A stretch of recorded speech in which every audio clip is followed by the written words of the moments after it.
పొట్టు అనేది రోడ్డున ఉన్నప్పుడు గాలి వీస్తే ఎటువైపు గాలి వీస్తే అటువైపు ఆ పొట్టు అనేది ఎగిరిపోతూ ఉంటుంది. నేడు క్రైస్తవ విశ్వాసులు కూడా అలాగే ఉన్నారు.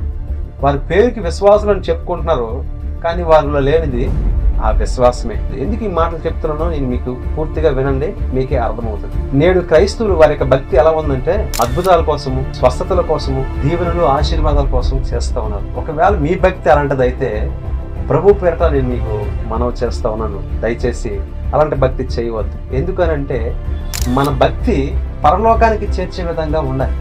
మన భక్తి అక్షయమైన వాటిని వెతకాలి, కానీ క్షయమైన ఈ లోక సంబంధమైన వాటి కోసం చేయొద్దని ప్రభు పేరిట మీకు మనవి చేస్తూ ఉన్నాను. బైబిల్ గ్రంథంలో దానియేలు గ్రంథము 3వ అధ్యాయంలో ఒక సంఘటన ఉంది. నెబుకద్నెజరు అనే రాజు ఒక బంగారు ప్రతిమను తయారు చేసి అందరూ దీనికి సాగిలి పడి మొక్కాలి అని చెప్పారు. అయితే షద్రక్, మెషక్, అబేద్నెగో అనే ముగ్గురు యవనస్తులు ఆ విగ్రహానికి సాగిలి పడలేదు. ఈ విషయం తెలుసుకున్న రాజు వారిని పిలిపించి అడిగితే, రాజా, ఇందును గురించి మీకు ప్రత్యుత్తరం ఇవ్వాలని చింత మాకు లేదు. ఎందుకనగా మేము నమ్మిన దేవుడు ఈ అగ్నిగుండం నుండి మరియు మీ నుండి తప్పించగలడు, సమర్థుడు. ఒకవేళ మమ్మల్ని రక్షింపకపోయినా కానీ పర్వాలేదు అని చెప్పడం మనం చూస్తూ ఉన్నాం. వారు మాట్లాడేది ఒక రాజ్యానికి అధిపతి అయిన రాజుతో మాట్లాడుతున్నారు. రాజు యొక్క ఆజ్ఞను జవదాటితే అగ్నిగుండంలో పడవేస్తారని, వారు చనిపోతారని వారికి తెలుసు. అయినా కానీ ప్రభువు కోసం వారు తీసుకున్న కమిట్మెంట్, ప్రభువు మీద వారికి ఉన్న విశ్వాసం, దేవునితో వారికి ఉన్న సంబంధాన్ని బట్టి వారు ఏమైనా చేసుకో, మేమైతే సాగిపోవడం, మా దేవుడు యెహోవాయే అని చెప్పడం మనం చూస్తూ ఉన్నాం.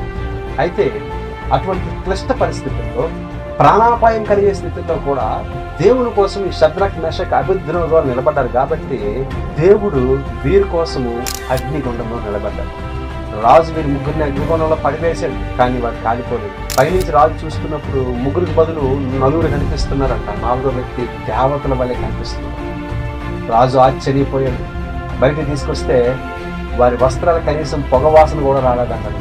ఎంత గొప్ప అద్భుతం! వారు అడగలేదు అద్భుతం చేయి ప్రభు అని, కానీ దేవుడి మీద వారికి ఉన్న విశ్వాసం బట్టి, దేవుని కోసం వారు నిలబడ్డారు కాబట్టి దేవుడు వారి కోసం నిలబడి అద్భుతం జరిగింది. ఆ రోజు రాజు మారిపోయాడు. ఆ రాజ్యం అంతటిని కూడా ప్రభువు యెహోవాయే నిజమైన దేవుడు అని ఆరాధించమని చెప్పారు. ఎంత గొప్ప సాక్ష్యం అండి, ఎంత గొప్ప విశ్వాసం అండి. బైబిల్ గ్రంథంలో యేసు ప్రభు వారు ఎన్నో అద్భుతాలు, ఎన్నో స్వస్థతలు చేశారండి. కానీ ప్రతి దగ్గర కూడా వారి విశ్వాసం బట్టే ప్రభు వారు చేశారు. పక్షవాయువు గల వారిని కొంతమంది వ్యక్తులు యేసు ప్రభు వారి దగ్గరికి తీసుకొస్తుండగా దారి లేనందున పైకప్పు వ్యక్తి తీసుకొచ్చారు. అక్కడ యేసు ప్రభు వారు వారి విశ్వాసం బట్టి ఆ కార్యం చేశారు. గుడ్డి వారిని స్వస్థపరిచినప్పుడు, నేను ఇది మీకు చేయగలను నమ్ముతున్నారా అని, నమ్ముతున్నాం ప్రభువా అని వారు అన్నారు. అయితే మీ నమ్మకం చొప్పున మీకు కలుగును గాక. రక్తస్రావంతో బాధపడుతున్నటువంటి స్త్రీ ఆయన యొక్క వస్త్రపు చెంగును ముట్టి స్వస్థత పొందుకుంది. అయితే ప్రభు అన్నాడు, కుమారి, నీ విశ్వాసం గొప్పది, నువ్వు స్వస్థత పొందుకుని వెళ్ళాను. ఇలా అనేకమైన సందర్భాల్లో వారి విశ్వాసం బట్టి, ఇంకో దగ్గర శతాధిపతితో అంటున్నాడు, ఇశ్రాయేలులో ఎవరికైనా ఎంత విశ్వాసం ఉన్నట్టు నేను చూడలేదు అన్నాడు. యేసు క్రీస్తు ప్రభు వారు నీ దగ్గర చూసేది విశ్వాసము, ఆయన మీద ఉండే నమ్మకము ఆయన చూస్తున్నాడు. నీలో విశ్వాసం ఉంటే నువ్వు స్వస్థతల కోసము, ఆశ్చర్య క్రియల కోసము, అద్భుతాల కోసము, ఆశీర్వాదాల కోసం ఎక్కడికి పరిగెత్తాల్సిన అవసరం లేదు. ఉన్న సంఘంలోనే ఉంటూ మోకరించి ప్రార్థన చేసే అనుభవం నీకుంటే గనక ప్రతి దీవెన, ప్రతి ఆశీర్వాదం, ప్రతి అద్భుతము దేవుణ్ణి ఖచ్చితంగా చేస్తాడు. యేసు ప్రభువు మరికొన్ని మాటలు కూడా చెప్పాడండి. నమ్ముట నీ వలనైతే నమ్మవానికి సమస్తము సాధ్యమే అని చెప్పాడు. మార్తమ్మతో, అమ్మ, నీవు నమ్మినట్లయితే దేవుని మహిమను చూస్తావు అన్నాడు. మీరు ప్రార్థన చేసినప్పుడు ప్రార్థనలో అడిగిన వాటిని పొంది ఉన్నామని నమ్మండి, అప్పుడు మీకు కలుగును అన్నాడు.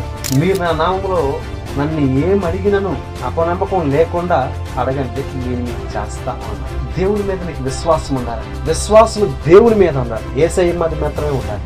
కానీ నేటి క్రైస్తవులకి విశ్వాసం ఎక్కడ ఉందో తెలుసా? సేవకుల మీద విశ్వాసం పెట్టుకుంటున్నారు, సంఘాల మీద విశ్వాసం పెట్టుకుంటున్నారు, పరిచర్యల మీద విశ్వాసాలు పెట్టుకుంటున్నారు. మాట ఎందుకు చెప్తున్నానంటే, మన విశ్వాసం మీద కర్త యేసు క్రీస్తు ప్రభువారు అయ్యేతారు. ఏ సంఘంలో అయినా, ఏ సేవకుడైనా ప్రభువు నామం బట్టే చేయాలి. కార్యం చేయవాడు ప్రభువే. ప్రార్థన చేయటం మన ఉంది.